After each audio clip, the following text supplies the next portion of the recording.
Good morning, ladies and gentlemen. So first I wanted to thank the ICD for the invitation. I'm very honored to be here today.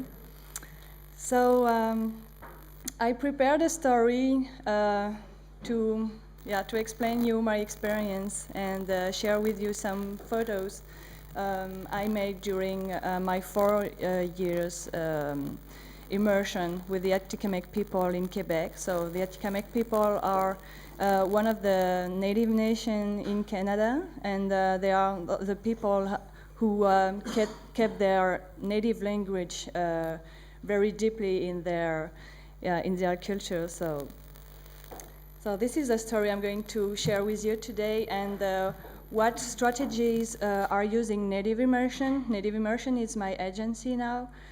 What we are using through storytelling to help Indigenous people and local people enhance and tell their stories through our photos.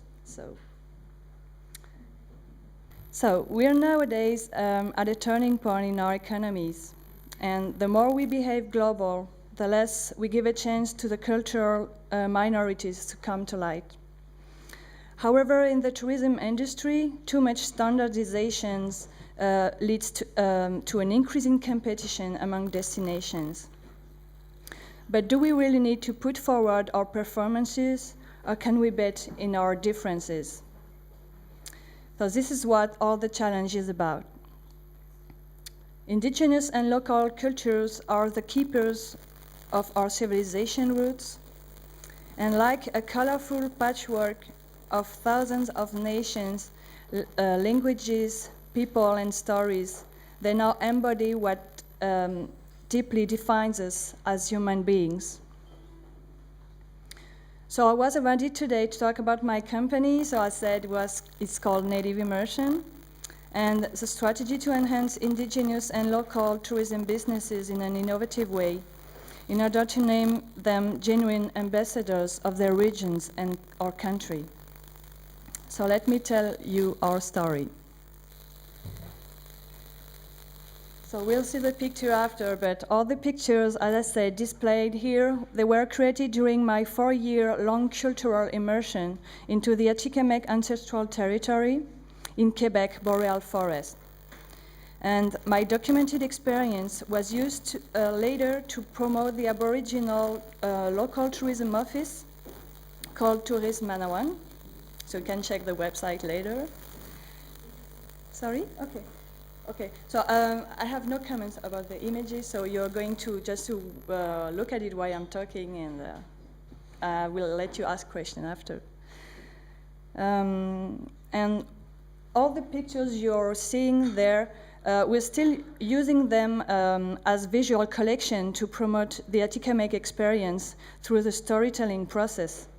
And I have become one of their ambassador on the European tourism market. One of my colleagues is here, sitting here. We are working together on several countries to promote the Atikamekw people, thanks to all the visual collection. So chapter 1, Native Immersion, our original mission and vision. So as I said before, Native Immersion is a new generation public relation agency. It's an hybrid between advertising, consulting, and representation company. We are all 5 businesswomen, and we are committed in enhancing destination and product through their human treasures and authentic stories. Deep cultural immersions with Indigenous and local people, as well as wildlife and environmental study, have shaped our minds and hearts for respectful and genuine tourism development. It's because we strongly believe that the people are the heart of a destination, and this is why we combine our skills to craft cultural projects and monitor tourism development to connect people. So this is the new wave of authentic communication for experiential tourism through photo and video storytelling and alternative representation. Meaning alternative representation is displaying the picture through conferences, film screening, book publishing, and so on. So to help you understand our choice, I'll make an introduction. I'm going to immerse you into the indigenous world. So it's all based on my own experience with the Native Americans in Quebec and Arizona, New Mexico. So chapter 2, Indigenous and Local People Understand Their World in 3 lessons. So before you want to write a story, you need to do some research and understand your subject. So you all understood that storytelling process is telling a story of a people through visual collection and text, also narration. So that's why I'm going to share with you some teachings I received when entering the indigenous world, and that can be also applied to the locals. It will help you focus, have an idea of where to focus. So how is indigenous world? To give you an insight, we need to go back to 2010. That year started my photography project called My Heart is Red, in reference to the indigenous people symbol color. So I planned a tour among some Aboriginal communities in Quebec, Canada, and Arizona, New Mexico. So I met many different nations, Atikamekw people, Innu, Wendat, Cree people, Abenaki, and Arizona, New Mexico, I met many Navajo, we call them Diné people, Pueblo also.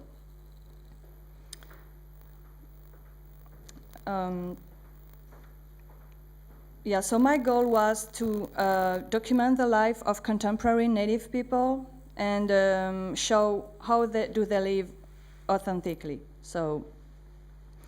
And when planning my tour, I was so excited. I thought I was going to take thousands of pictures and share them with the world. But what happened there, well, it didn't happen the way I wanted.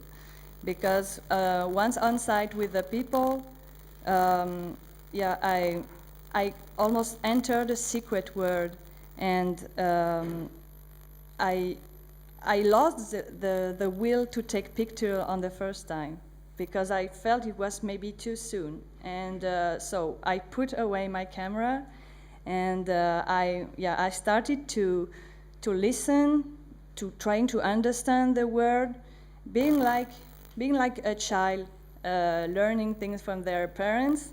And I felt inside that I needed to learn first before documenting. So this is the first lesson I learned, is acceptance or tolerance.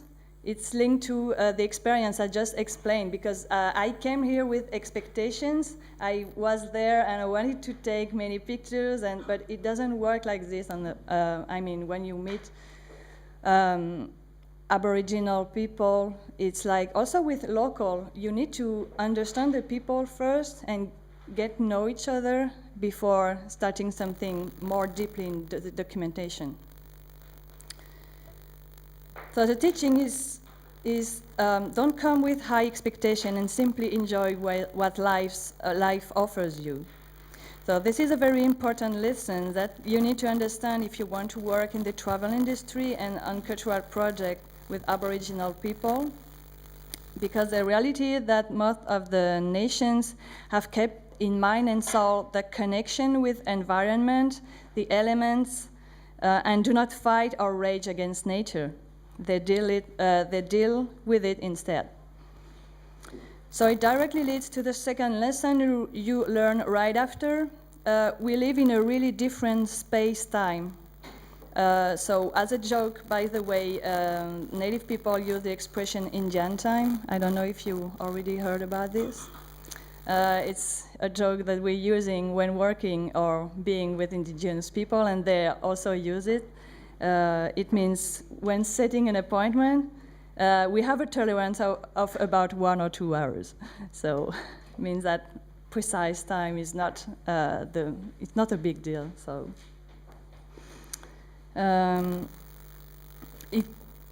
as a European, I can say it can drive you our inner clock, our European inner clock, crazy, But later on, you realize that you have been living in an insane world your whole life, and that taking your time to appreciate the present moment is priceless. The third lesson is the following. Indigenous word is a rich but secret and silent word.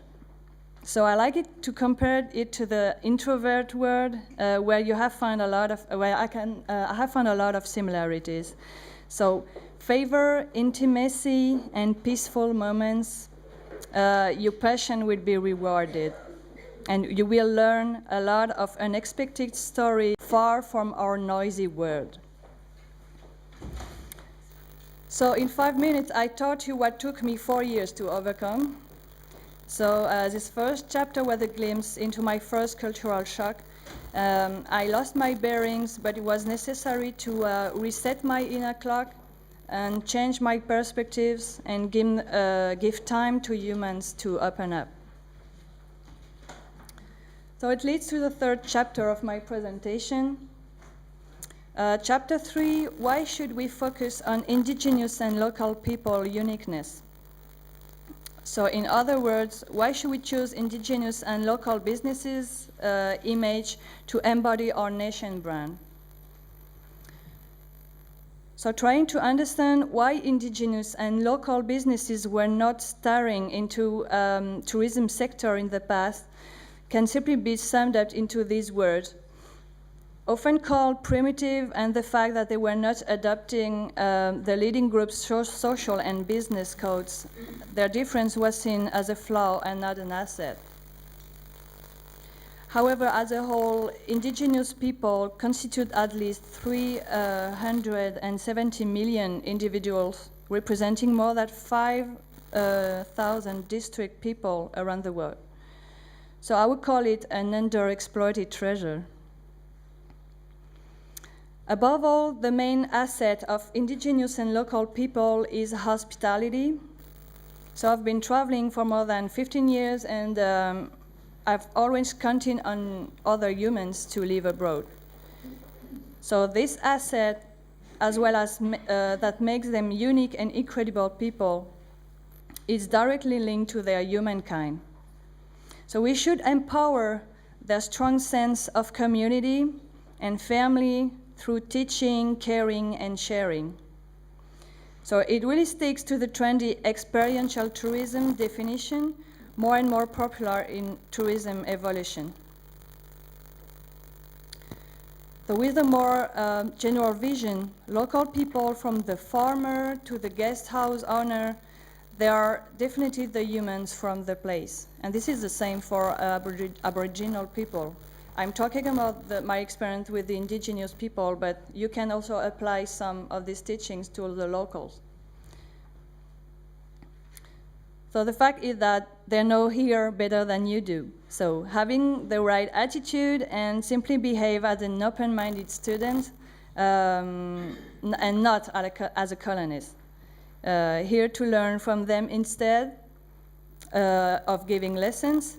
It's essential to create deep and long-term relationships that will help you learn how to speak their language and to be able later to translate it universally. So this is how human-to-human tourism has come to life. So now talking to countries or destinations who would like to bet on indigenous tourism to enhance their brand, their destination brand.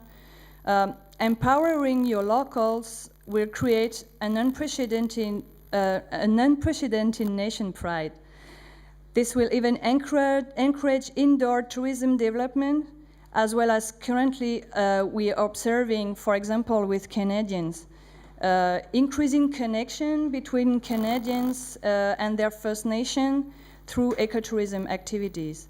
It's taking a lot of time, but talking about First Nation leads to more information and more education to, for example, Canadians, and they are starting to get interested in making connections, because there are many people who don't even know there are indigenous people in their own country, and they don't know how many there are, and they don't know how many nations and how many languages, and so they know more about immigrants coming in their own country than their own indigenous people. And moreover, linked to tourism, individual travelers are more and more willing to give their leisure time and travel experience a meaning. So impact positively on local economies, expand their knowledge about other culture, get involved into participating projects. The future of travel will be more culturally open and ready for meaningful activities. So according to my own experience as a traveler and photographer, this is precisely the best way to behave in order to create the most accurate portrait of the local culture, in respecting the locals' mentality and at the same time touch your client's heart, so talking to a destination. And all this process is necessary to access to the depth of humankind, because we all talking, even if it's indigenous people or local people, we all connecting through our human, our human nature. So after all this process and this initiation, you will be ready to start documenting.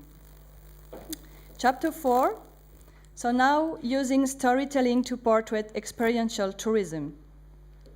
So all the pictures you saw here are the concrete case of Tourism Manawan. So as I said, it's a local tourism office. It's lost in the boreal forest in Quebec. So the last white village is situated 90 kilometers far from there. So you need to take the track and to drive deep in the forest to reach the village. So the following statement I'm going to talk about are part of Tourism Manawan communication strategy through the storytelling process. So we are using testimonials, portraits, and stories through photos and videos, showing the place and its people. So with the place and its people, the best light for economic aftermath, but also educate about their tradition to help perception evolve. So first, cultures and people have naturally different perceptions. What is ordinary to you is extraordinary to others. So transforming ordinary into extraordinary is the key of the storytelling process. Transform an ordinary local story into an unforgettable travel experience. So as a consequence, also who will be documenting and enhance your local product is decisive, because that person or business need to come from the market you plan to explore also, because this will later lead to a word-of-mouth process in his or her word. And on a second level, artists, crafts, and, for example, business people, speaking of indigenous and local people, will become the main character of the story you're going to tell. So this strategy will designate your dedicated storyteller, who can be a foreigner, as a future ambassador of your nation and product brand, because he will be the best person in charge to convince one's back home. I talked about education, and bet on indigenous and local tourism has definitely a strong global educational impact. You teach the tourism industry as well as individual travelers to dare looking out of the path and try to get out their comfort zone and give them the opportunity to get to know another culture better. Another positive impact is the positive way you look at a community in spreading their story will also give them a meaningful pride that can evolve in a better implication on new tourism projects in the future. So the main the main point in the process for storytelling are pictures and videos. The narration is also important, so you can translate it in many languages. But you need to build a story on real people and tell more about their humanity. After, about the promotion, you need to give news about all the character you talked about. So give news of the people, of the kids who grow up and so on, what happened in their life too. And the aftermath of all this is impact the lives of the local, is a major positive impact of the process. So tourism development and cultural enhancement aim at creating jobs, developing competences, empowering self-determination for local indigenous culture, and also we are planning an economical independence for the future.